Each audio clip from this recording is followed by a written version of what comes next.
اور دیکھیے یہ تو ہے آخرت، جہاں کا سلام وہاں ملے گا ایسے لوگوں کو، لیکن دنیا میں وہ کتنے عظیم لوگ ہیں کہ جن کو فرشتے دنیا میں ہی سلام دے گئے. ایسے بھی تو لوگ ہوئے ہیں دنیا میں کہ فرشتے نیچے یہاں آ کر سلام دے گئے، اور اللہ رب العزت نے خود ان کی طرف اپنا سلام بھیجا. یہ لوگ تو دنیا میں ہی اپنے آپ کو منوا گئے. یقیناً بڑے عظیم لوگ ہیں. انہی عظیم ہستیوں میں سے ایک ہستی وہ خاتون ہیں، وہ عظیم خاتون، وہ ام المومنین، وہ سارے مومنوں کی ماں، ہماری ماؤں کی ماں، ہماری ماں جس پر ساری مائیں قربان، وہ دنیا کی پہلی خاتون، ساری عورتوں میں سب سے زیادہ با کمال، عظیم و شان، رفعت و منزلت والی، حضور کی خدمت میں سب سے پہلے آ کر قربانی دینے والی، سب سے پہلے اسلام لانے والی، سارے مومنوں کی ماں ام المومنین خدیجہ الکبریٰ رضی اللہ عنہا. یہ وہ ذات ہے. کیا مقام ہوگا، کیا انداز تھا، کیا وہ سیرت ان کی طیب پاکیزہ و طاہر، اور کیسا خدا کے ہاں مرتبہ ان کا کہ کھانا اٹھا کے جب حضور کی خدمت میں جاتی ہیں. مکے کی رئیس خاتون ہے، سارے قریش میں سب سے زیادہ مالدار.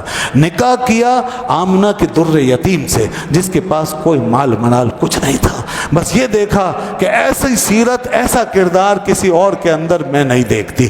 ایسی ایسی چیزیں ان کے آپ کے بارے میں سنی کہ انہوں نے کہا میں ان کی باندی بن کے رہوں میرے لیے بڑے شرف کی بات ہے.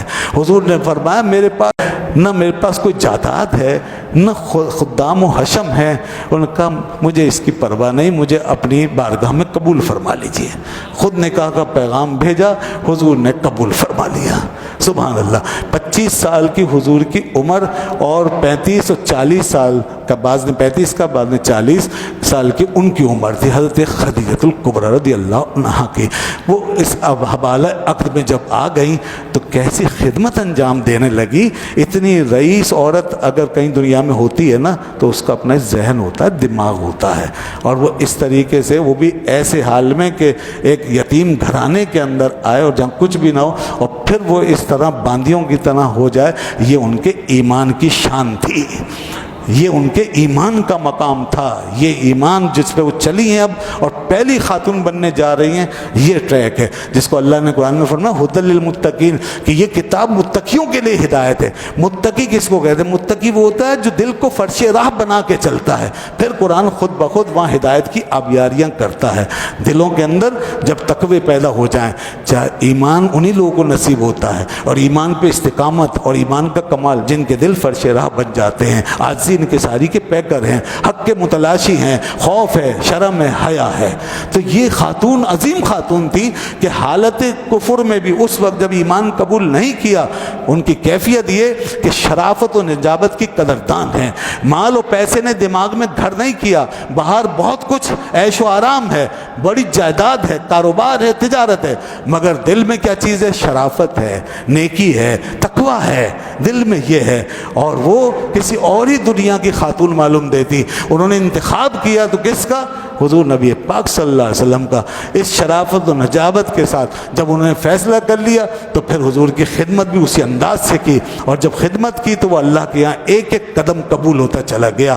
جب گھر سے چلتی تھی اور کھانا ایسے سر پہ اٹھا کر وہ مائی صاحبہ وہ ہرا کے پہاڑ کے اوپر غار ہرا کی طرف بڑھتی تھی، 2-3 میل کے فاصلے پر جب وہ چل کے یہاں سے جاتی تھی تو بخاری مسلم اٹھا کے دیکھیے، جبریل غار میں پہلے پہنچ چکے ہوتے تھے اور کہتے تھے یا رسول اللہ ہذہ خدیجہ تو قد اتت کا، یہ خدیجہ آپ کے پاس آنے والی ہیں، یہ خدیجہ آپ کے پاس آ رہی ہیں، اور ان کے پاس ایک برتن ہے جس میں وہ آپ کا کھانا لا رہی ہیں. یا رسول اللہ جب یہ مائی صاحبہ آپ کے پاس پہنچ جائے، اذا اتت کا اقرا علیہ السلام من ربها ومنی، یا رسول اللہ ان کو ان کے رب کی طرف سے اور میری طرف سے سلام پیش کیجیے گا. اللہ سلام بھیجتا تھا جب وہ آتی تھی کھانا لے کر کے حضور کی بارگاہ میں، تو رب ذوالجلال کو یہ ادا اتنی پسند آتی تھی کہ میرے نبی کے لیے یہ عورت جو اتنی بڑی مالدار سرمایہ دار خاتون اس طرح اب ایک خادمہ بن کے جو کام کر رہی ہے، تو اللہ کو یہ ادا ایسی پسند آئی کہ سلام بھیجے ہیں اس نے یہاں جنتیوں کو سلام وہاں ملنے والے ہیں، مگر یہ کتنے بڑے لوگ ہیں جن کا سلام یہیں اتر کر آ گیا ہے۔ جبریل بھی یہ شرف حاصل کرنے میں پیش ہیں، میرا بھی سلام پیش کیجئے۔ اور دیکھیے ہم جو یہ سلام کے نذرانے پیش کرتے ہیں اسی اس کے لیے کرتے ہیں، یہ سلام کی نسبت بڑی شاندار ہے۔ ہم جو سلام اور صلاۃ و سلام میں دلچسپی اور شوق رکھتے ہیں اس نسبت سے ہم کنار ہونا چاہتے ہیں، بڑی برکت والا کام ہے۔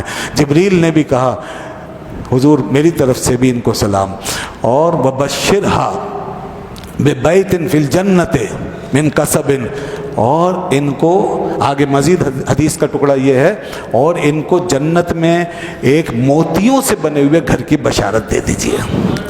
یا رسول اللہ ایک ایسا گھر ان کو ملے گا جنت میں کہ جو موتیوں سے بنا ہوا ہوگا، بڑے بڑے موتیوں سے وہ گھر بنایا گیا ہے، وہ اس خاتون اول کو ملے گا، اور وہاں پر اس گھر میں نہ کوئی شور و شغب ہے، نہ کوئی تھکاوٹ، آرام ہی آرام ہے وہ اس خاتون کو۔ حضرت عائشہ صدیقہ فرماتی تھیں حضور کو اسی لیے حضرت خدیجہ سے بڑی محبت تھی کہ انہوں نے سب سے پہلے اسلام قبول کیا اور بڑی خدمت کی۔ اس وقت جب دنیا دشمن ہو گئی تھی وہ حضور کے ساتھ کھڑی تھی اور بڑی وفادار خاتون تھی، تو اس لحاظ سے، اور حضور کی اولاد بھی ساری ان سے ہوئی۔ تو حضرت عائشہ صدیقہ فرماتی ہیں کہ میں ما غرت علی احد من نساء النبی صلی اللہ علیہ وسلم ما غرت علی خدیجہ، کہتی ہیں کہ میں کسی اور زوجہ پر اتنا رشک نہیں کرتی تھی جتنا خدیجہ پہ کرتی۔ جوان جہان خاتون خود حضرت عائشہ صدیقہ، مگر دیکھیے حضور کی توجہ کدھر ہے زیادہ۔ وہ بوڑھی مائی 40 سال کی عمر میں حوالے عقد میں آئی اور پھر بوڑھی ہو کے دنیا سے تشریف لے گئی ہیں۔ حضور نے کس عمر میں ان سے نکاح کیا مگر ان کو کبھی بھلایا نہیں۔ اس سے پتہ چلتا ہے نبی کا نفس پاک ہوتا ہے، نبی بے نفس ہوتا ہے، ورنہ تو بڑے بڑے رشتے تھے جوان کواری عورتوں کے، اور یہ وہ خاتون جو بیوہ ہو چکی ہوں، حضرت خدیجہ بیوہ بھی تھی، تو یہ نبی کی بے نفسی کا عالم ہے۔ انہوں نے بھی یہ دیکھا کیا نجابت و شرافت کیا کتنی ہے، اور حضور نے بھی یہ دیکھا کہ یہ خاتون جو ہے کیسی نیک اور کیسی پارسا خاتون ہے، ان کی بھی نجابت و شرافت دنیا بھر میں مشہور تھی۔ تو لہذا آپ نے ہمیشہ یاد رکھا اور اکثر ذکر کیا۔ حضرت عائشہ کہتی ہیں کہ حضور اتنا ذکر کرتے، میں نے حالانکہ ان کو دیکھا نہیں، مگر جب حضور ان کا ذکر کرتے، اور بلکہ کبھی یہ بھی کرتے کہ بکری کاٹتے ذبح کرتے تو اس کے ٹکڑے مختلف گوشت کے وہ حضرت خدیجہ کی سہیلیوں کو بھجواتے۔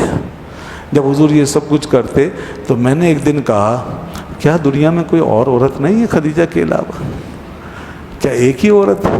آپ ان کا اتنا ذکر کرتے؟ تو حضور نے فرمایا اے عائشہ انہا کانت و کانت، خدیجہ خدیجہ ہی تھی، اے عائشہ خدیجہ خدیجہ ہی تھی، وہ کان لی منہا ولد، اور میری اولاد بھی اسی سے ہوئی ہے، وہ اور ہی خاتون تھی، اس کی بات ہی اور ہے۔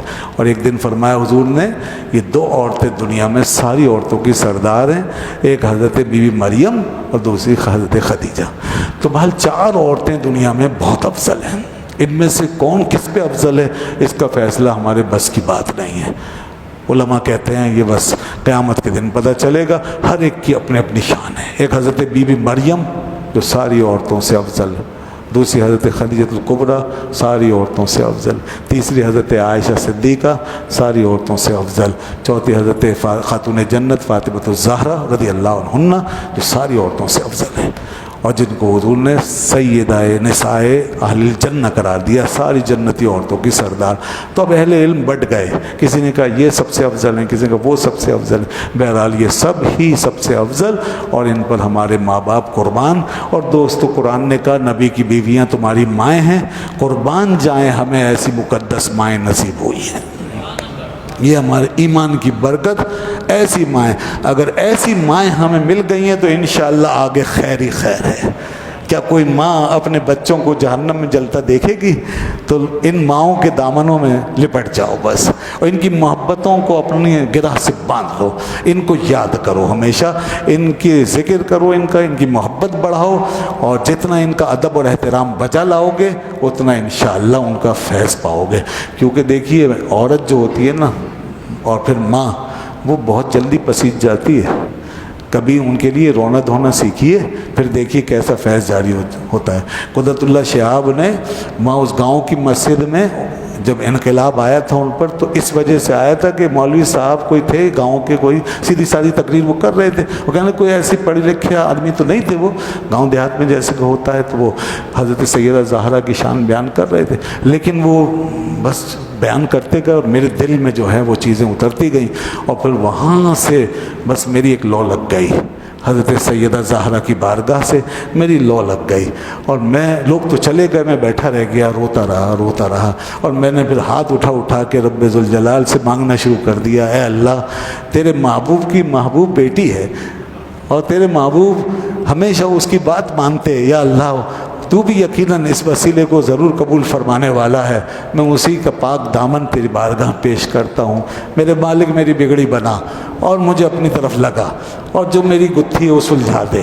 بس وہ جن پہ پیچ و تاب اور جن کیفیتوں میں تھے وہاں سے پھر ان کا سلسلہ شروع ہوا اور ان کی گتھیاں سلجھنا شروع ہوئیں۔ کہتے ہیں وہ میں اب کافی عرصہ ہوا مجھے پڑے ہوئے، جہاں تک مجھے یاد ہے جرمنی میں ان کی کوئی عزیز خاتون وہاں رہتی تھی، کوئی کزن وغیرہ، وہاں سے انہوں نے لکھا کہ سیدہ زہرا رضی اللہ عنہ خواب میں آئی تھی اور تمہارے لیے پیغام بھیجا ہے کہ شہاب کو کہنا کہ تمہاری دعا قبول ہو گئی ہے۔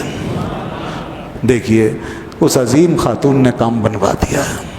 یہ ہماری مائیں ہیں، ان سے وابستہ ہو جائیے۔ حضرت امام ربانی مجد الفسانی رحمۃ اللہ علیہ فرماتے ہیں میں نیاز دلاتا تھا حضور کی بارگاہ میں، نیاز پیش کرتا تھا کچھ تبرک رکھ کر، لیکن اس میں عمومی طور پہ سب کا ذکر کرتا تھا، خاص طور پہ کسی ایک ہستی کا، زوجہ کا یا کسی کا ذکر نہیں کرتا تھا۔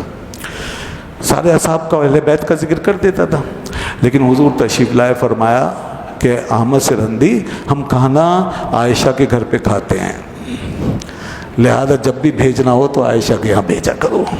کہتے ہیں اس کے بعد میں نے خاص طور پہ حضرت عائشہ صدیقہ کا نام لے کر کے پھر نیاز کی ہے۔